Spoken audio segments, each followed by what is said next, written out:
Guys, അപ്പം നമ്മളിന്ന് noodles ഉണ്ടാക്കുന്നത്. അപ്പോൾ തിളച്ച വെള്ളത്തേക്ക് ആദ്യം നൂഡിൽസ് ഇട്ടിട്ട് നമുക്ക് കുറച്ച് വെജിറ്റബിൾസ് ആവശ്യമുണ്ട്. അപ്പോൾ തക്കാളി, ക്യാപ്സിക്കം, പിന്നെ ഒണിയൻ, പിന്നെന്താണ് നമ്മുടെ ക്യാരറ്റ്, പിന്നെ കുറച്ച് ഗാർലിക് ചോപ്പ് ചെയ്തത്, പിന്നെ കുറച്ച് ഗ്രീൻ ചില്ലി, ഇത്രയും ആവശ്യമാണ് കേട്ടോ. അപ്പോൾ നമ്മൾ ഫസ്റ്റ് തന്നെ ഒരു കടായിൽ കുറച്ച് വെളിച്ചെണ്ണ ഒഴിച്ചിട്ട്, വെളിച്ചെണ്ണ അല്ലെങ്കിൽ ഒലീവ് ഓയിൽ, അത് നിങ്ങളുടെ ചോയ്സാണ് കേട്ടോ.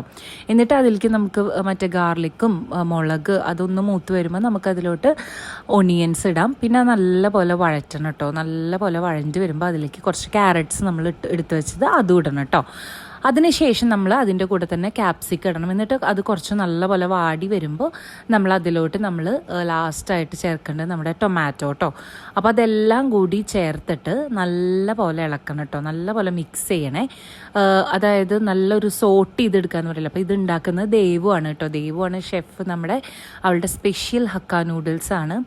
അപ്പോൾ ഇതാ ഉണ്ടാക്കിക്കൊണ്ടിരിക്കുവാണ് കേട്ടോ. അപ്പോൾ ഇതാ നമ്മൾ അതിലേക്ക് കുറച്ച് മുളക് പൊടിയും ഉപ്പും ഇട്ടിട്ട് ഒന്നും കൂടി നല്ലപോലെ സോട്ട് ചെയ്യണം.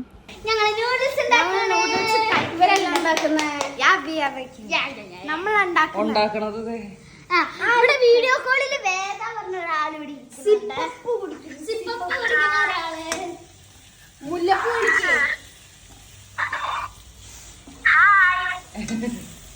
സോ നമ്മൾ കുറച്ച് ഇനി സോയാ സോസ് ഒഴിക്കണം കേട്ടോ. നമ്മൾ ഒരുപാട് ഒഴിക്കരുത്, കുറച്ച് ഇടാൻ പാടുള്ളൂ. കുറച്ച് സോയാ സോസ് ഇട്ടതിന് ശേഷം നല്ലതുപോലെ ഇളക്കണം കേട്ടോ. നല്ലതുപോലെ സോട്ട് ചെയ്യണം. കാരണം നമ്മൾ അടിയിലൊക്കെ പിടിക്കുന്നുണ്ടെങ്കിൽ അതൊക്കെ നല്ലപോലെ എടുത്ത് തന്നെ സോട്ട് ചെയ്യുക. അതിന് ശേഷം കുറച്ച് വിനീഗർ ഒഴിക്കണം കേട്ടോ. വിനീഗറൊക്കെയാണ് ഇതിൻ്റെ ടേസ്റ്റ് കൂട്ടുന്ന കുറച്ച് സാധനങ്ങൾ. അപ്പോൾ അതൊക്കെ നമ്മൾ മിസ് ചെയ്യരുത്. ഇതേപോലെ തന്നെ ഉണ്ടാക്കണം കേട്ടോ. അതിനുശേഷം നമ്മൾ കുറച്ച് ടൊമാറ്റോ കെച്ചപ്പും കൂടി ഒഴിക്കണം കേട്ടോ. എന്നിട്ട് എല്ലാം കൂടി ഇത്രയും വേണ്ടി എല്ലാം കൂടി മിക്സ് ചെയ്തതിന് ശേഷം നമ്മൾ മുന്നേ വേവിച്ച് വെച്ചേക്കുന്ന നൂഡിൽസ് നമ്മൾ പതുക്കെ ഇതിലേക്ക് ഇട്ട് കൊടുക്കണം.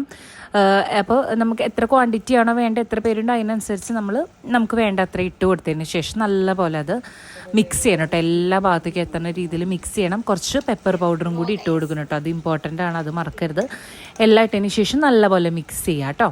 ഇങ്ങനെ ഈ 2 സ്പൂൺ വെച്ചിട്ട് മിക്സ് ചെയ്യണം, നല്ല കറക്റ്റ് കിട്ടുള്ളൂ. എന്നിട്ട് നമ്മൾ ലാസ്റ്റ് സെർവ് ചെയ്യണം കേട്ടോ. പിള്ളേർക്കൊക്കെ സെർവ് ചെയ്യണം. ഇതാ നല്ല കണ്ടില്ലേ, ഇപ്പം നിങ്ങൾ കണ്ടല്ലോ, എല്ലാ മസാലയൊക്കെ എല്ലാ ഭാഗത്തും പിടിച്ച് നല്ല അടിപൊളിയായിട്ട് വന്നിട്ടുണ്ടേ. അപ്പോൾ അതാ ഇങ്ങനെ തന്നെ നമ്മൾ സെർവ് ചെയ്യണം കേട്ടോ. ഓക്കെ, എങ്ങനെയുണ്ട്? സൂപ്പർ.